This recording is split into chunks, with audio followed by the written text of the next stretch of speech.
Right, welcome back to the shed again, guys. I've decided to get another little video up there before the resin table's finished.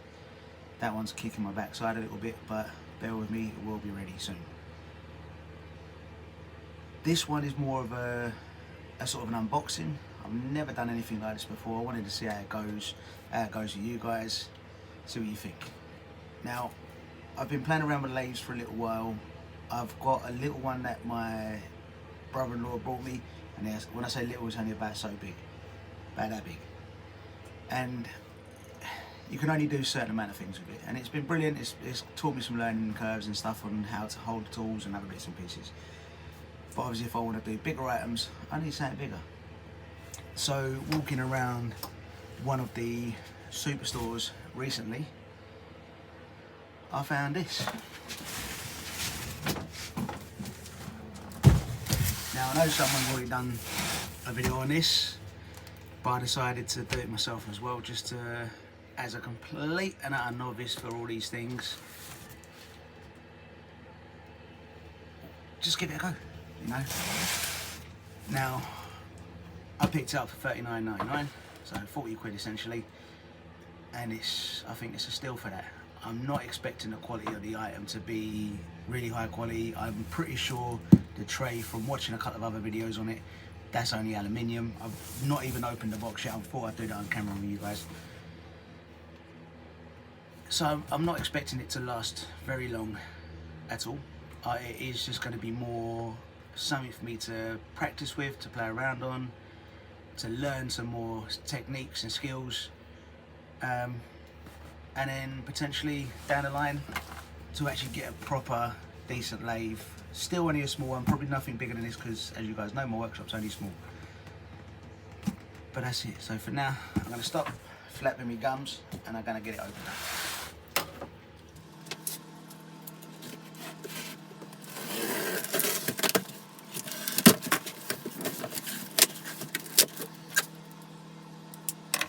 So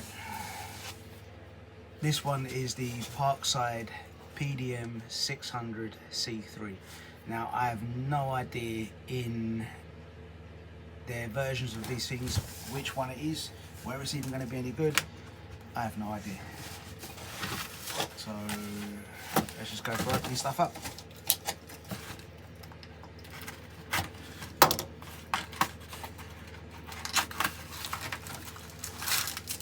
Okay, so that's the tools.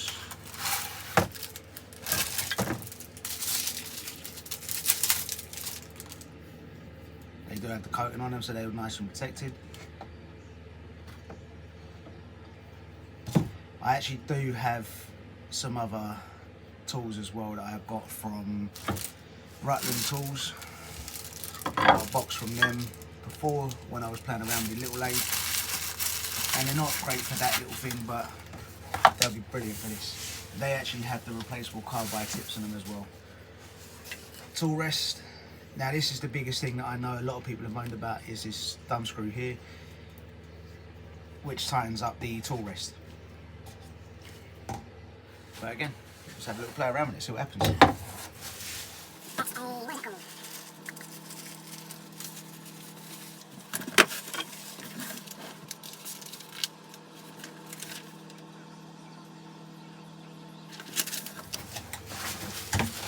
So we have the face plate there as well. I did look that up in the book.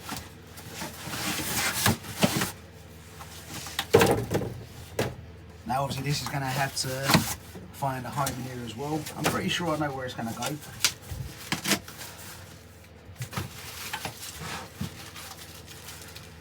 They've got some screws, I'm assuming, to fix it down to whatever surface you're working with. A couple of spanners.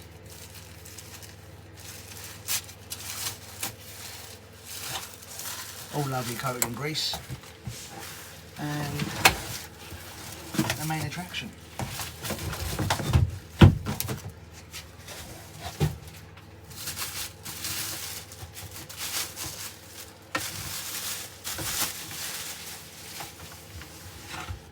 There we are.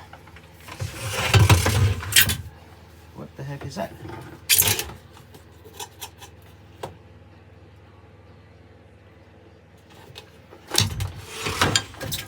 Not sure what that mark is on there at all. It's got some oils and stuff on there as well, which is obviously to help stop things rusting, which you sort of expect. Now, I'm going to keep the box for a little while just in case it doesn't work or it blows up on me or does some other randomness. But I'm going to plug it in now quickly just to see if it actually does anything at all.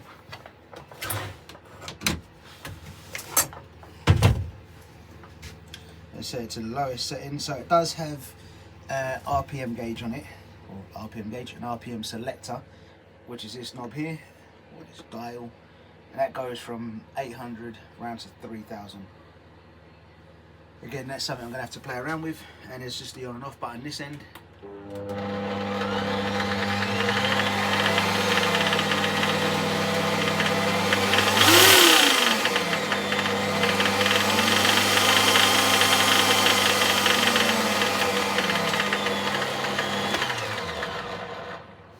It does sound like it has a slow start on it as well, which is pretty decent.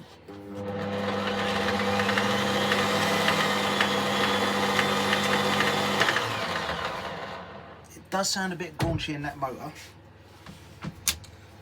I reckon from the smell of it as well, it's a brushed motor. So it's 600 watt.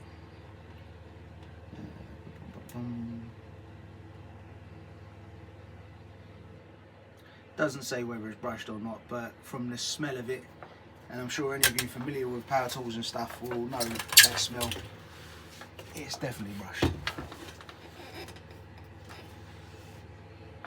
Okay, so what I'm going to do now is I'm going to set up a space for where it's going to live, clean off some of this grease, and then I'll bring you back for what I'm going to have a go with. See you in a minute. Right, as you can see, I've now got it set up on here. I've got you set up on another nice little new shelf for you guys to perch on, and I've got a piece of oak that I've just strung on here. It's only a scrap piece or an off-cut piece that I've had left over from another project, so I'm just going to give it a go with that. See what happens. I'm going to try the tools that came with it first. The other tools that I've got were these ones. I had to say I've had these from Rutland's for a little while now. They come like that. They're a bit muggy, but there's one little one out there. Else they gave you little finger holes either side. Better like that. So they have the little tips that you can turn around or replace, and they are a nice size tool in comparison to the tools that you get with the actual machine. Yeah, so these have actually got a bit more weight to them. They feel a bit more sturdier. Like I say, I'm not a wood turner or anything else like that. I'm a complete novice, complete hobbyist in everything that I do, as you guys know. But these just feel a bit better quality. But as you'd expect for the price of the machine, you can't really argue with the quality of the materials, really. You know? Hence why they come in a nice presented box, and these just come with a bit of plastic over. Either way, we're going to give it a try.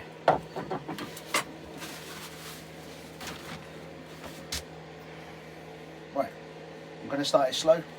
We're going to put the other earpiece in as well so I don't get deafened from it. Even though actually it's a lot quieter than what I thought it would be. Now, depending on how it vibrates against the top here, if it is quite noisy and it vibrates a lot there, what I'll look to do is take it back off, maybe put some rubber strips underneath the machine, then secure it back down again. I reckon that'll help isolate things from there. But we'll address that if it is that bad. Let's see what happens.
sure a lot of you out there will be laughing your nuts off about why I've just done that, because like I said, I've got no experience on learning this.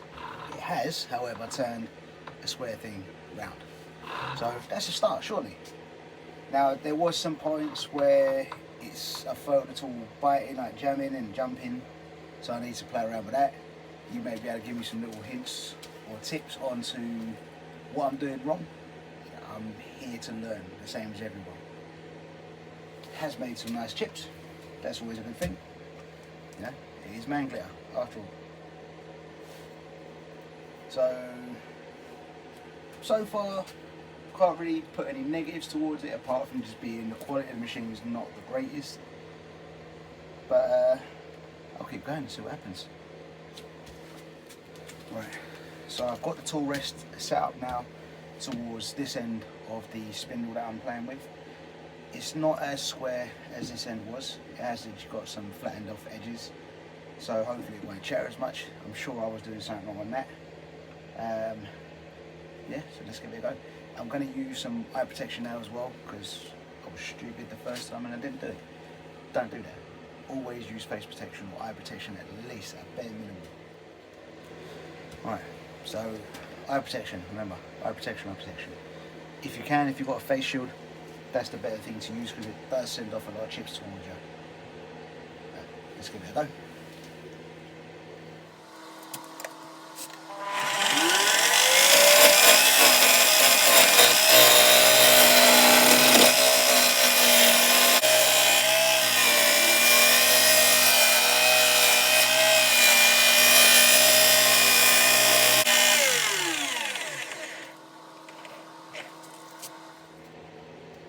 Now again, it's all in my bed.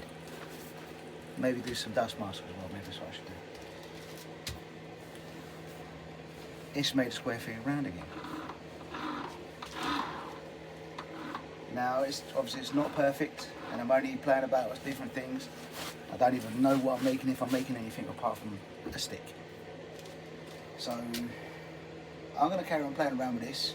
I'm also going to use my Rutland tools, hat tools as well.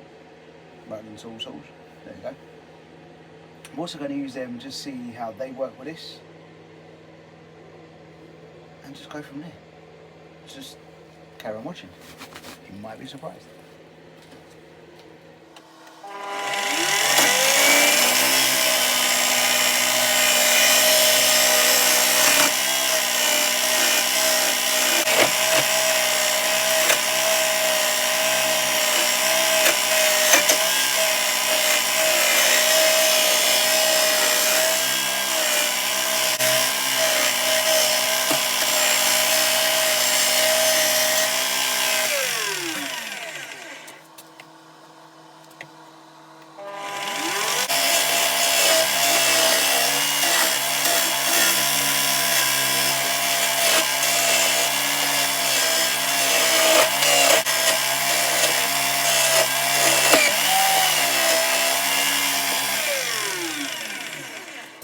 Not so much of the beard that time.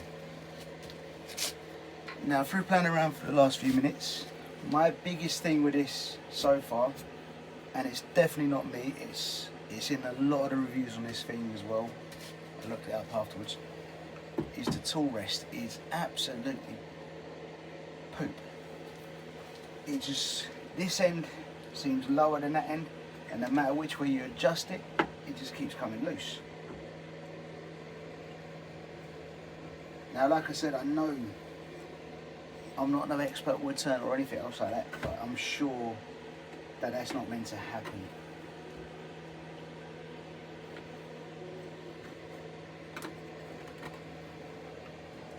Regardless, I'm going to keep playing around.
guess that's the end of that then.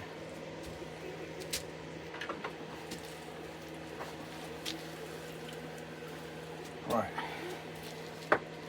So, it's gone from being a square thing to a round thing to a thing that sort of looks like that. A tree-ish sort of thing, could call it. Now, like I keep saying, I am a hobbyist. I do not know anything about this. I might actually just waving stick. I have got a couple of criticisms about it. Like I say, one of my first criticisms is this tool rest. I'm gonna have to see if I can find a way of making it tighter, because that's tight, and you can see I'm moving that a lot. I can't get that thumb screw any tighter, and that still moves around, and it shouldn't. That should be proper solid, because that's where you do run your tools across. The other side of it is again, like I keep saying, the quality. I can't grumble. It's cheap, but it's all flaking from where the tools are running across it. Could it be me and my lack of experience? Absolutely, it could be. I don't think it is. I'm not stupid though. Yeah, so I don't think it is. However, for 40 quid, for learning with, for practicing, I don't think you can really go far wrong with it. It's got a good range on it of RPM. That's my only other thing, is it's easy to knock the RPM. So as you see me working back this way, I'm realising the machine's slowing down, and that's because my arm is running against the actual speed controller. Now, that could be again where I've got this situated, and obviously the working height that I am at, it probably should be a little bit lower, and then I probably wouldn't do that then. But obviously we don't live in an ideal world, so that's what it is. I can't grumble, like I say. I'm happy-ish with it for 40 quid. That's all. So I'm going to leave this video here now. Let me know if you want to see me try and do anything else on it, or if you've got any tips for me as to what I've done wrong, because I am sure there is plenty that I've done wrong. Any tips to improve, any particular certain tools for doing the most basic sort of things, because that's all I'm going to be looking at doing at the moment. I might look to see if I can make a bowl on it. It does come with a faceplate, so you can take this one off and you can turn that on, and then obviously you can turn plates, bowls, cups, vases, whatever. So that's something I might try around with. I've got again some more blocks of offcuts, which I'm not sure what I'm going to use for otherwise, so I might again just have a little play around on here. But for now, that is it. Let me know what you guys think of the video, whether it's worth me trying to do any more of these. I've got one more video I need to do on a tool that I got asked about last year. I should have done that already, but I've not got around to it. I will do that soon. But for now, I'm going to tidy up the shed, and I'll get you next time. Crack on. See you soon.